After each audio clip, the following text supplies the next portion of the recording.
Hello and welcome. I am Neil at the Spark Angels. We are the SteamDeckRepairs.com people. So here we go. We've got a Steam Deck with a broken LCD. Had a bit of an impact. The glass isn't broken, but as you can see, the impact mark is there top left, and it's broken the LCD. So today we are going to replace this screen. Shouldn't take too long at all. I'm going to go through all the details in as greater detail as I possibly can for you guys. And well, we are SteamDeckRepairs.com, so if you need help or assistance or don't fancy it yourself, then just let us know. In fact, we're starting to sell spare parts as well. So we're going to take you need a little crosshead Phillips screwdriver, and we're going to take these, there's 8 screws on the back here. There's 4 in the center, which are smaller screws. They're all the same size. And then the 4 outer ones are the larger screws, as you can see there on the left-hand side. They pop out really easily. You've got to be careful you don't round them off. We've done quite a few repairs where people have had these rounding off, so if they do start to round off, just stop doing it and try and get a better gauge screwdriver. There's the bottom right hand one, again another long screw. The 2 center ones along here, the 2 shorter screws, as mentioned, they're all the 4 in the middle are the same size. Quite nice and useful from Valve there. I do appreciate when they make repairers' lives a lot easier, unlike some other manufacturers that we repair. Anyway, yes, we are Apple repair specialists, have been for way over a decade. So the last screw, this long screw in the bottom left, is coming out, and there we go. So we're going to slip the Steam Deck onto its back, and we're going to get a non-marking tool on there. But the first thing you must remember, if there's any SD cards in there, remove it, because you will break the SD card or the main board if you're trying to take the casing off with it in place. We've seen and repaired a few of those. So you get the non-marking tool and you run it down this seam, just gently, just wiggling it up and over, and you'll just hear that they crack every single, and it's a nice satisfying crack. It's not like cracked plastic, and you just hear the clip go crack, crack, crack. By the time you've released about 3, and you can do this with your fingernails, I do, and it's super easy, but by the time you've done 3 along the bottom edge to the side, it comes apart as you just pry it apart. And it's beautiful, really nicely made. Now, we're not anything to do with Valve. We would love to be something to do with Valve as far as supply of spare parts, and we have tried, but to no joy. So if you are from Valve, please get in touch, because we just want to supply your parts and use them for repairs to support your lovely customers with your superb device. So there we go, the inside of the Steam Deck. Lovely looking device, really user friendly, really repair friendly. But as I said, if you don't want to do this or you get into difficulties, check us out. We're UK based, but we ship worldwide, in and out, as far as repairs and spare parts are concerned. So we're going to take the silver shield, which is the kind of heat shield off the main board, and we're just going to use the same screwdriver we used for the back casing. Again, very small Phillips screwdriver. It's probably a P00, I think it is. So I'm going to start off with these screws around the heat shield. So we've got one on this top left of the main board, or at least the heat shield. The screws that go through here are all the same size, unless I say otherwise, so you can mix them up. You've got this bottom left-hand corner. So that's starting to round off. For some reason, some of them start to, so I'm going to use a slightly larger Phillips screwdriver and a little bit more downward pressure onto the screw, because once they start to round off, if you keep going, then it's all over. And then there's one more underneath this silver foil layer on this heat shield. There's a large, it's the same sort of Phillips size, but the screw itself has a large head on it. So we'll keep that one separate, and that's specifically for that one that goes through. And then that shield should just lift straight off. Underneath it, you've got some of the heat dissipation pads, and that big silver plate is just a heat sink. Under there, we've got the main board there with you've got the SSD in there. You've got the heat shield. You've got the heat plate that goes along that copper flat pipe into the fan. So it's all about heat, all about getting rid of the heat. So I'm going to take the fan here. So there's a fan connection, just a gentle pull. You can use tweezers, or I use my Mark 1 fingers, because I know exactly how much I'm pulling when I do that. And I've also got the spudger as well. So the plastic spudger is just there to lift the cable, and like I say, I revert back to my Mark 1 fingers and it pulls out. There's no catches. It's a really simple connection. And we're going to undo these two, again, same size Phillips screws in the bottom of the fan here.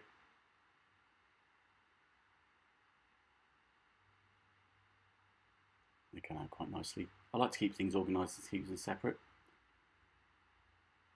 Now we take this. This is actually holding down on the processor, or the GPU, CPU, whatever it is. These big screws. Now this screw here, the silver screw, it is retained in that frame, so it won't actually come out. It sits in the frame. You just need to make sure that you undo it from the board. There we go. And then the whole fan assembly and heat shield lifts straight up and out. My hand in the way. There we go. And you see the thermal paste there. Now I don't. If the paste is looking quite slick and it's not dried up and cracked, I don't replace it. You can see the thermal paste there as well. Now, to be honest, this battery connector that I'm going to unplug now is probably one of the first things you should unplug, if I'm honest. And there is a little tag that will allow you to pull it out once you take the back shield off. In our future videos we do, that I have done, that I'm editing up, it will allow you to pull. In fact, the pull tab on this is a bit short, but on most models it's long enough for you to be able to just use that and pull it out, and not the Spudger. But there we go, the battery's disconnected and folded back. We're going to take the SSD out now, and again it's got one of those big headed Phillips screws out. That comes out. We're going to keep that separate. As you can see, the SSD springs up to about a 30-degree angle, 20-degree angle, and it lifts straight out, pulls out, no problem at all. So the mainboard screws here, there's same size Phillips screws. We're going to take these out, more downward pressure just into the screw to stop them rounding off. So one there, one next to it. Gentle push down. Now this is the first generation Steam Deck. They have started producing the second generation, which we cover in later videos, and we'll cover more and more of. So one down here, just unscrews right away. Now there's a load of connections on here we need to watch out for. Down here is a block connector that we're just going to use our fingers to pull out. That's the same as the fan connector, and those are for the speakers. Now this is a catch type connector for the LCD, and you need to be really gentle with these. I'm just going to use the spudger to gently pry the cable out, but not really, not damaging the cable in any way. As you saw, now there is a couple of cables for the button boards here that connect into the back of the board. Now these connections pop up like a door, like you open the door, and they're really sensitive, really fragile, so you've got to be careful. I do these day in, day out, so, and have done for years on Apple devices, so just be gentle. As we lift this up, you can see the daughterboard connection. There's the LCD cable that's underneath there. Now, right underneath this grey shield, or grey plastic piece, it's very well stuck down to the comms board. We're going to lift this corner up and peel it back.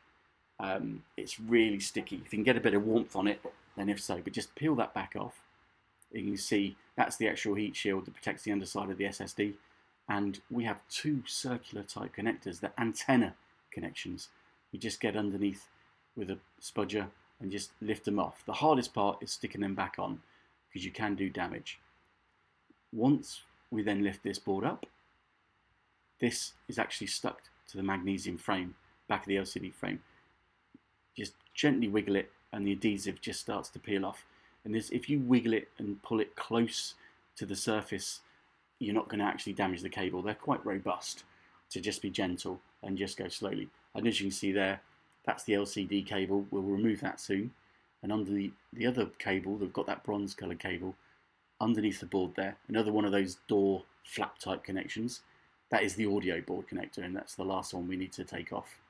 So we just flip that black catch up like a door, open the door, and then that cable, well, it just pops out. But otherwise, you just gently wiggle it and it comes out. I think so. Oh, sorry, my apologies. There is one last flip type connection there for the daughter board. My fingers are in the way, but we will do a more detailed video of the board. And that's the main board out. Try not to touch the CPU or the GPU, CPU with the thermal paste, because we want to leave that as it is. And they're lifting these cables out of the way. There's the LCD connection. Again, I might be like I'm being quite brutal. Again, I do these all the time. Just go slowly on these.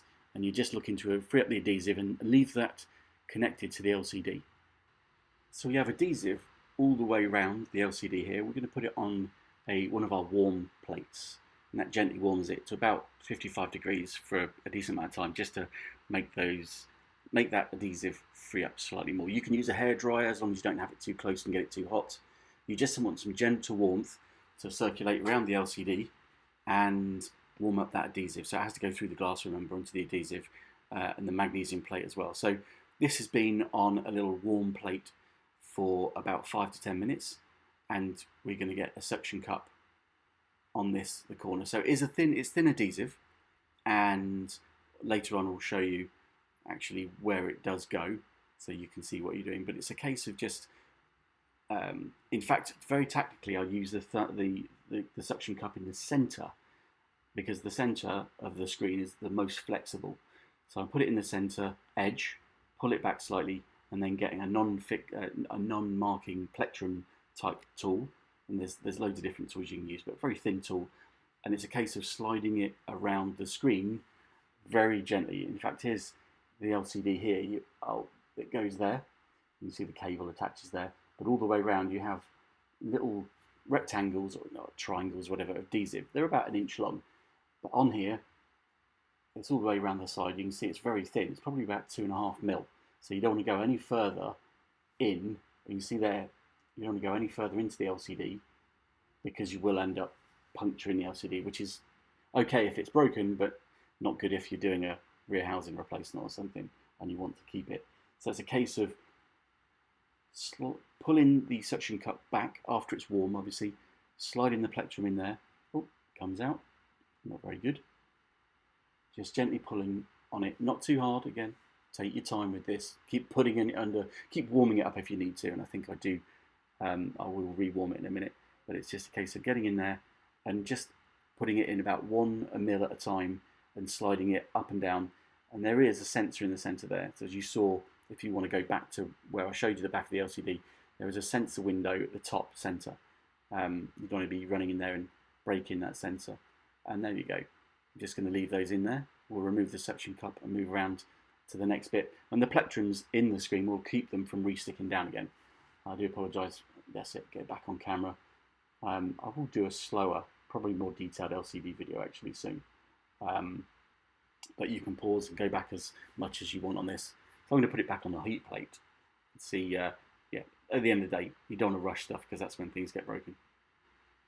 So it's been back on the warmer, and we're just going to keep running around. Now the corners are it gets really tricky, because if you force up on those corners, that's when it could shatter. Like I said, glass is quite flexible, but you've just got to be really careful. Like I said, the suction cup here, it's an iFixit suction cup and plectrums, are very good. It's harder if the LCD is smashed, because the suction cup won't sit on it. But even for a seasoned professional like myself, it can be still really fiddly. In fact, this is one of the first ones I've ever done. Now this curve tool, this is a mega tool, we use it all the time. It is metal, you can slide it too far, but it is very flexible and extremely thin. But again, we use these day in, day out. They're on eBay, they're curved tools. They're about a couple of quid each, and they are amazing.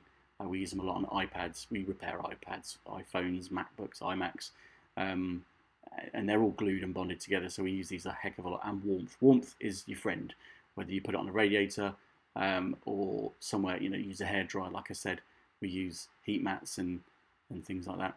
It's just that literally all you're doing is working your way around the LCD screen a couple of millimeters at a time, not even that, a millimeter at a time, just to loosen those little pieces of adhesive, and just gentle upward pressure from the LCD, and you're pushing down on the plastic with your finger, and slowly but surely you get access to it. And yeah, it's absolute patience. That's all I can say. Little by little, and it'll open up like a book. There we go. We've got 3 edges freed up now, and we'll run down that last edge, and we can wiggle the LCD gently away from the edge. This isn't going to fully come out because we've got that cable running through the hole in the magnesium backplate, but we do know that there's quite a bit of movement, and like I said, we've prepared so many of these so far, so we make it look easy. You guys, you just take your time. If you get stuck, as I said. Spare parts, tutorials, guides, we'll do it for you, no problem. SteamDeckRepairs.com by the Spark Angels. Not affiliated with Valve, massive enthusiasts, tech repairers for the last 1.5 decades actually, on Apple's, Apple specialists on repairing anything like that. So if we can help in any way with Apple tech or Steam Decks, then drop us a line.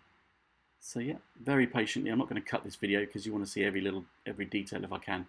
But it's patience. A little bit of a wiggle. You're looking to break that adhesive bond without breaking any parts and components. So, and yeah, like I said, warmth is your friend. This last piece of adhesive has been a bit tricky, so we'll put it back on the heater for a little bit. Now, I have been one to be told that I yabber a lot, but I'd rather show you more of the gritty detail of the repair instead of cutting and speeding up stuff so that you miss something that could cost you a lot of money in the long run. So there we go. We push the cable through, so we're not going to break the cable, and that allows us to just open a little bit more, pull the LCD. You can see the glue bond there. It's just breaking that glue bond. Look, a little bit of adhesive comes away. The LCD cable had already come through that rectangular hole, so I knew that wasn't going to snap. And there's the LCD removed. Most of the adhesive stays on the screen, but whichever way it does, we're going to peel it off, the remnants off of the magnesium frame here, and that's mainly because we don't want a double set of adhesive coming on because it's going to hold the screen too proud. What I mean is you don't want two pieces of adhesive and two thicknesses on one part of the screen. It's going to look silly. So I'm going to speed this bit up, but it's just essentially me cleaning the deck surface of all the adhesive, because what we're going to be using is a screen that we pulled from a brand spanking new Steam Deck, and as we've lifted that off, most of the adhesive, if not all of it, has stayed on the LCD. Now we do the screens, we do the adhesive strips as well, so please tap us up if you need those parts, because they're incredibly hard to get hold of actually. But yes, the adhesive has stayed on the original screen, so we don't want 2 layers of adhesive off, so we're going to take all of the old adhesive off of the actual Steam Deck itself. I hope that makes sense. So there we go, all nice and clean. We use a bit of isopropyl to mark around there. And that little gold ribbon, you see the sensor that comes up into a little sensor block. It's an ambient light sensor, I believe. Yeah, we just want to make sure that we don't damage that in the process of taking it off, and it's clean before we put it all back on, otherwise your ambient light sensor details or measurements are going to be incorrect. So we're going to feed the cable through that hole first. There we go, you feed it through and you sit the screen down. You can flip it over and just double check, and then you slide the opposite corner of the screen into place, and then it's a case of just gently sitting the screen in place and pushing all the way around the outside. So there's the cable that's come through. It will find its own way, so you just need to flatten it out from the hole and back, and then stick the adhesive down. So there you go. It will only sit in one place properly, otherwise it will be wrinkled up. So you just make sure it's smooth. And then we run our fingers around, our Mark 1 fingers, all the way around the edge of the screen to make sure it's flush, sat in there. You know that there's no build-up of adhesive, so it's going to hold it proud anywhere. And then doing that as well helps you clamp the adhesive back down. So it's just gently smoothing it, not pressing too hard, but you're making sure that that bond sticks nicely all the way around. Now, I wasn't happy with how I showed you put that screen on. It was too vague, too fast. So now I've got a slight cutscene. I say I don't cut my videos, but this is to your benefit. I'm going to show you a better and more detailed version of putting a screen on. Now it is with another deck that I have here, so I'm going to pop this deck out of the way and get the other deck in just to make sure that I show you properly how to put the LCD screen in. So I do apologise for that, but at least I'm making it good. So we line up our LCD and our Steam Deck like this, exactly as it sits in there in the right orientation.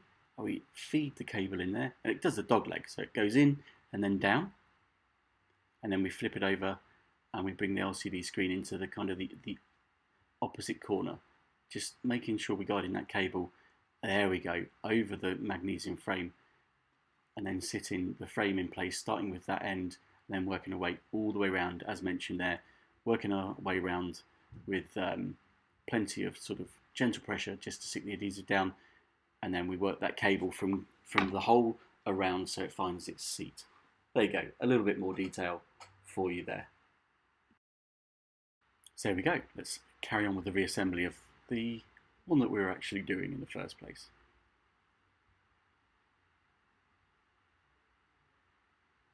the main board is probably the most fiddly part. We're going to put this audio board. Now these connections flick up like a door, but just be gentle because they can break. And these cables, they don't just slide in, they go out in a slight angle and they have a little return on them that stop them coming back. So you kind of, it's really fiddly. Again, I make it look really easily because we've done these for like 10, 12, 14 years on Apple products.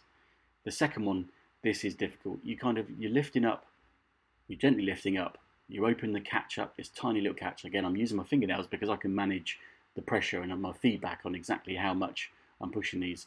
I'm not showing you a very good example of how you slide those in, but it basically, the cable slides in, there's a little arrow, there's a line to show you when it's fully in, and then when the cable in, I'm just using my fingers to flip the catch back over on that.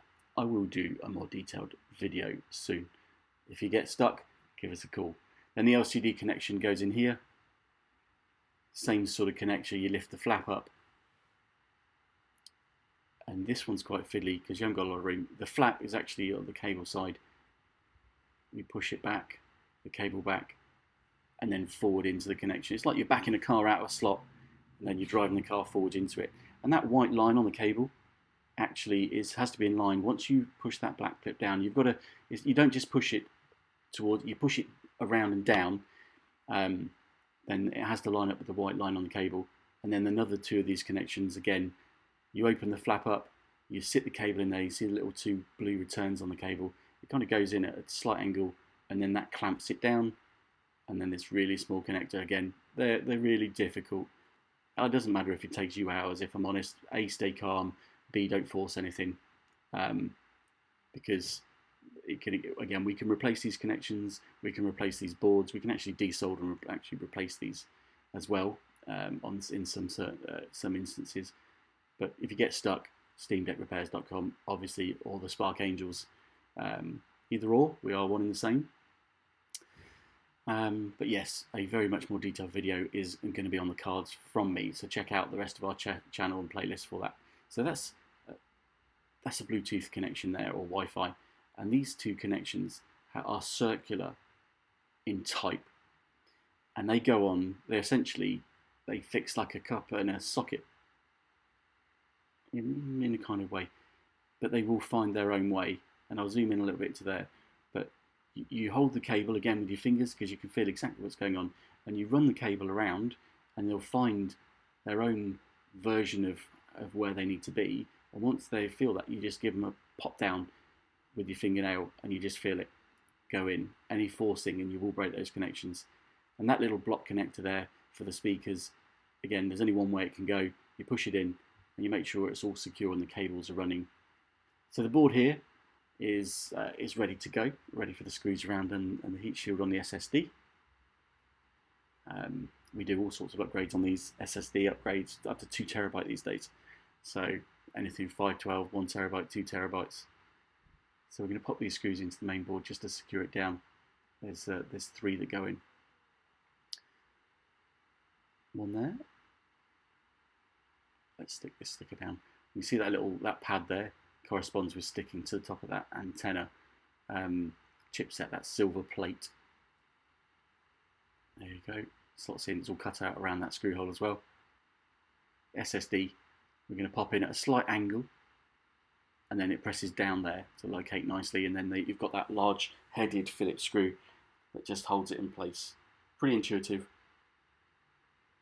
nice and snug, and don't over tighten these screws, they just need to be nipped. The fan assembly here, the heat paste, there we go, responds. Now I'd replace it if it was all hard. Some people would do it as a matter of course, but I don't disturb it if it's still looking quite fresh, and this is. And then that screw that's in retained, that will go in first, the large silver headed screw, and then the second large headed screw goes into there. That holds the heat sink down onto that main processor, and then the 2 smaller Phillips screws goes into the base of this fan.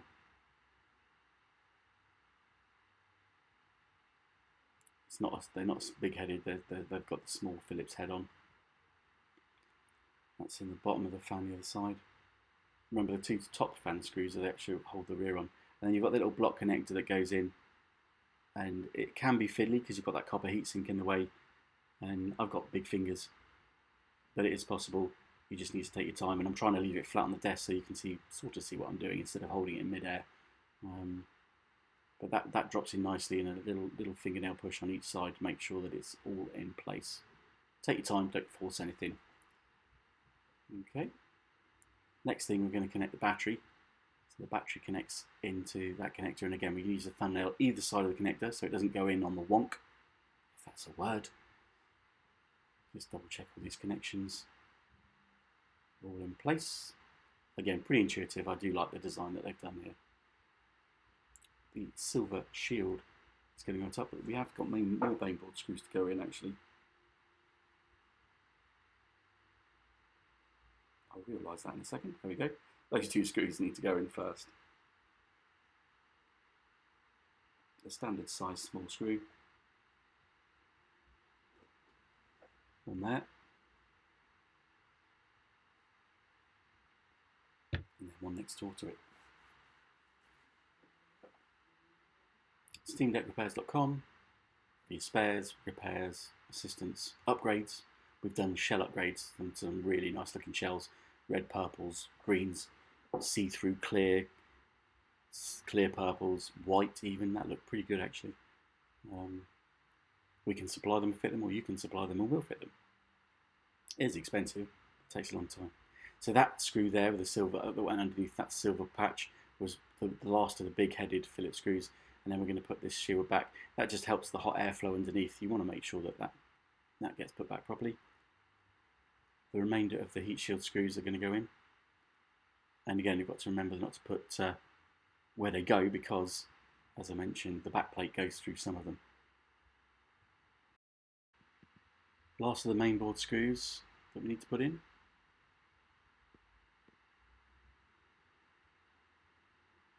Again, don't tighten these up too tight, otherwise you will end up doing damage. And we're not far away.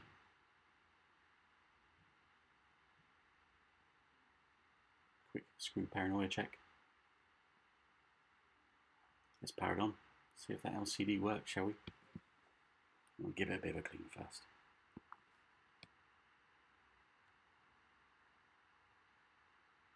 Beautiful. I do some good work if I do say so myself. I do enjoy making these videos though, helping people out. Quick press the power button. I always find these can be quite finicky to power them.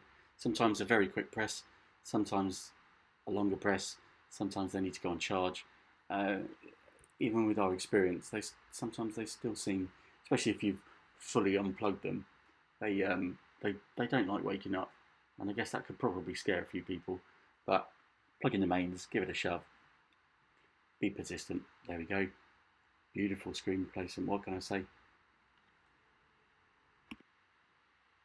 Well, no SD card right now. No, Neil.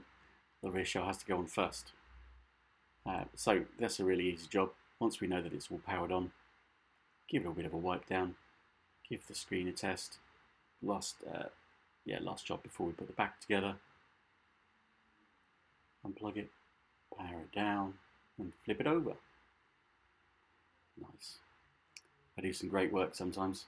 I think I even amaze myself. Let's just protect the screen. Quick check to make sure that everything's clean and in place. All the connections are happy with. So the rear goes on nice and square. Pick it up, and all you do is you just clip it.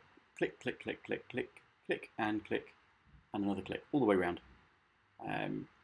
Literally around the whole perimeter, making sure that it's all nice in place, especially up by the triggers as well, but it just clips into place. Really nicely designed, nicely made. I haven't broken a clip yet. And then remember the long screws go into the four corners on the back here, and the short screws go in the center. We'll zip along on this one a little bit. By now, I'd like to think that you can do this, but again, don't tighten them too much. They don't need it, they're just a little nip. So there you go, folks. That is our video concluded. I'm Neil at the Spark Angels, aka SteamDeckRepairs.com. We're here to help if you need us. Please like and subscribe to our videos. We've got some really awesome videos coming up in more detail, full shell changes to pretty colours, repairs, upgrades, choice, joypad, you name it, we're doing it. So like and subscribe, share around the forums, please, as they might be useful to someone. I'm Neil. This is somebody's Steam Deck going back to them, all repaired. Thanks for watching.